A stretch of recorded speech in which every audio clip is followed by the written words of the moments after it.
عمر فاروق اعظم جن کے نام سے عرب و عجم پھر رہتا ہو، خلیفہ دوم وہ بھی موجود ہے، ان کو بھی خبر نہ ہوئی کہ سیدہ فاطمہ الزہرا کی تجہیز و تکفین رات میں ہو گئی۔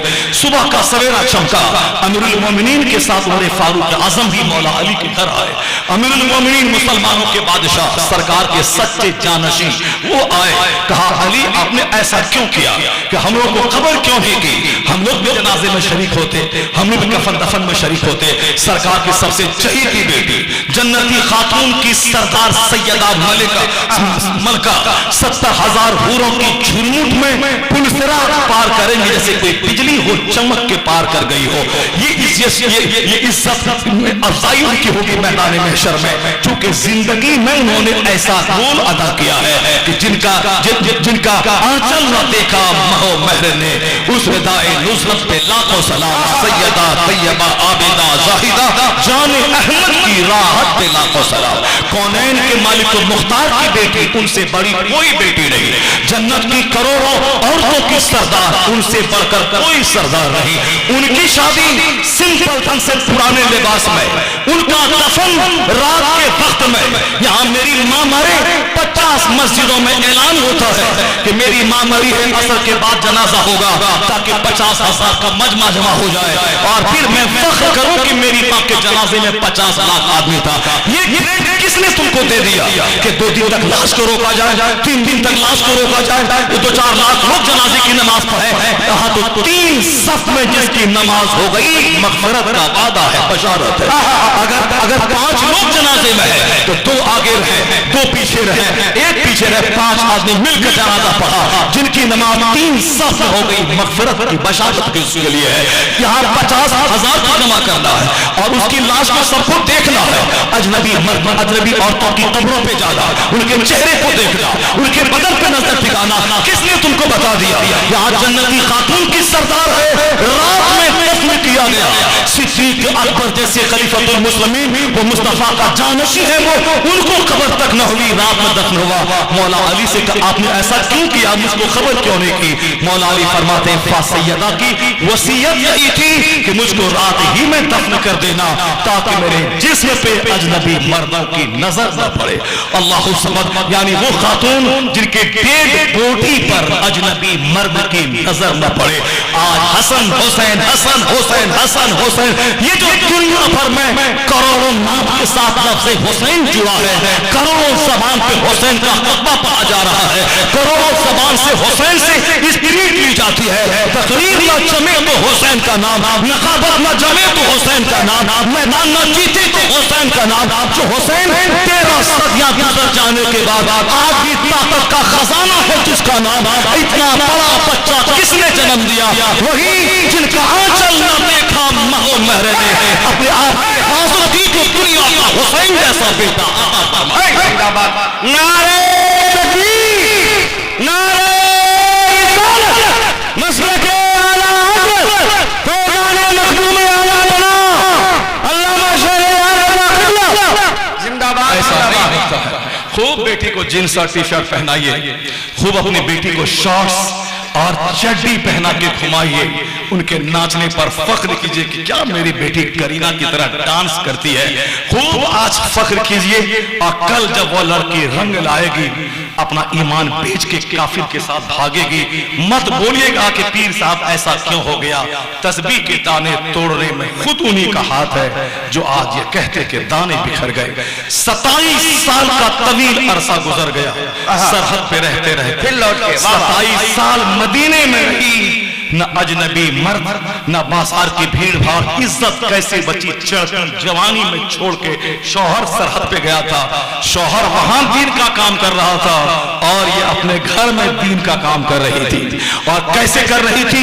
ایک تو اپنی عزت کی حفاظت، تلاوت میں دل لگانا، دماغ کو گندے خیال سے بچانا، اجنبی مردوں سے بالکل کنارہ کشی اختیار کر کے پردے میں رہنا، اور جو امانت شوہر چھوڑ کے گیا تھا اس امانت کی 4 مہینے کے بعد جب بچہ تولد ہوا، اب وہ بچہ 27 سال کا ہو چکا تھا باپ کے آتے وقت، یہ بیوی سے بات کر رہے ہیں، مسجد نبوی کا وہی شخص محدثین وہ اس کے گھر میں داخل ہو رہا ہے۔ اب یہ کہتے ہیں آپ جانے اسلامی مذاہب پہ عمل دیکھیں، یعنی جن کی طرح بیٹا ہونے کی تمنا کی تھی وہ گھر میں داخل ہوا، یہ وہاں سے اٹھ کے ان کے پاس چلے گئے، آپ میرے گھر میں کیسے داخل ہو گئے؟ مدینے کے علماء کے سردار ہیں، پیر ہیں، اپنی جگہ رہیے، سارے محدثین کے امام ہیں، اپنی جگہ رہیے، مگر گھر میں داخل ہونے کا قانون ہے کہ پہلے باہر سے آواز کیجیے، اجازت ملے گی تب اندر آنا ہے۔ ایسا نہیں کہ پیر صاحب کا پاؤں جا کے اپنی چھوکری سے دبوانا ہے، پردہ پیر سے بھی فرض ہے، اس لیے کہ پیر مریدہ کے لیے اجنبی مرد ہوتا ہے، پیر چاہے تو مریدہ سے شادی کر سکتا ہے، پیر چاہے اپنی شاگردنی سے شادی کر سکتا ہے، استاد چاہے، اس کو ہم نے معیوب بنایا ہے، ورنہ دو چار شادی کرنا معیوب نہیں ہے۔ صدیق اکبر نے کئی شادی، فاروق اعظم نے کئی شادی، عثمان غنی نے کئی شادی، مولا علی نے کئی شادی، امام حسن نے تو 100 کے قریب شادی، امام حسین میدان جنگ میں ہے، 2-3 بیویاں موجود ہیں، غوث اعظم کی 4 شادی، خواجہ غریب نواز کے مزار پر کی 2 بیوی کے مزار ہے، یہ سارے صالحین گھر میں 5 ان کا پاکہ ہے، سنتوں پہ عمل ہے، 49 اولادوں سے پاک ہو گئی۔ میں پوچھئے سرکار کیسے گزر بسر ہوا؟ جواب ملے گا وَمَن يَتَوَكَّلْ عَلَى اللَّهِ فَهُوَ حَسْبُهُ، جو اللہ پہ بھروسہ کرتا ہے اللہ اس کے لیے کافی ہو جاتا ہے۔ یہاں لوگ زنا کریں اس کو عیب نہیں سمجھتے، اور کوئی نکاح کریں تو سارے رشتہ دار روٹ کے منہ پھلا لیتے ہیں۔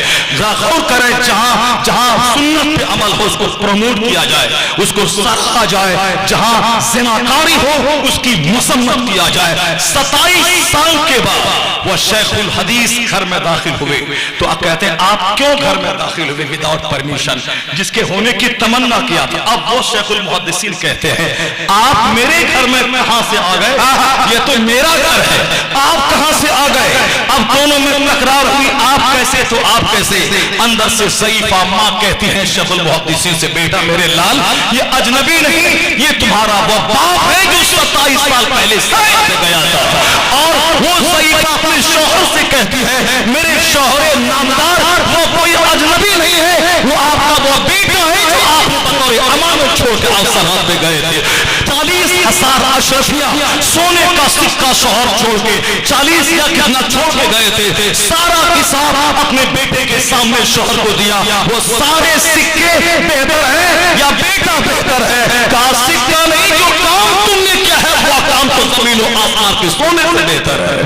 یعنی شوہر کا بھی کلیجہ ٹھنڈا ہو گیا کہ بیوی ہو تو اس طرح، بیٹا ہو تو اس طرح، شوہر ہو تو اس طرح۔ جب لاجواب بیوی ہو لاجواب اولاد ہوتی ہے، گھر کا ماحول لاجواب ہو، گھر کے افراد لاجواب ہوتے ہیں۔ باتیں کہنے کی بہت ہے، یہ فقیر تو 2 گھنٹے کے بعد گرم ہوتا ہے، اس کے بعد پھر 2 گھنٹے کی تقریر ہوتی ہے، لیکن میں آج جو کچھ بھی کہا ہوں آپ سے، اگرچہ میں نے پوری تقریر کا محصل یہیں پہ چھوڑا، جب زمین اچھی ہوگی تو فصل اچھی ہوگی۔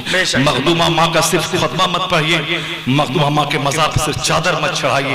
مخدومہ ماں کا چہرہ آپ نے دیکھا ہے؟ نہیں دیکھا ہے۔ جو گھر میں آتے جاتے ہوں گے وہی چھوٹے بچے دیکھتے ہوں گے، البتہ انہوں نے، وہ بھی ایک عورت تھی، انہوں نے کس قدر عبادت میں، ریاضت میں، تلاوت میں، غریبوں مسکینوں کی خدمت میں اپنی ساری زندگی گزار دی۔ آپ بھی اپنی بیٹی کو بتائیے، وہ بھی عورت تھی، ان کے سینے میں بھی دل تھا، ان کے پاس بھی خواہشات تھیں۔ خواہشات کی پیروی نہیں، مصطفیٰ کی سنتوں کی پیروی۔ خواہشات کی جو غلام بن جاتا ہے یا بن جاتی ہے، دنیا آخرت دونوں جہان میں وہ ذلیل اور رسوا ہو جاتا ہے۔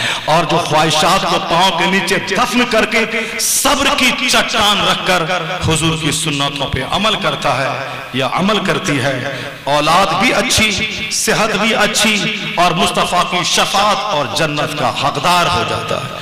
اللہ تبارک و تعالی ہم کو بھی، آپ کو بھی، اور دنیا کے سارے مسلمانوں کو آوارگی، بیراہ روی سے بچا کر اپنے محبوب کی سچی غلامی کرنے کی توفیق عطا فرمائے۔ نیک اور صالحین لوگوں کی زندگی کی پیروی کی توفیق عطا فرمائے، آمین۔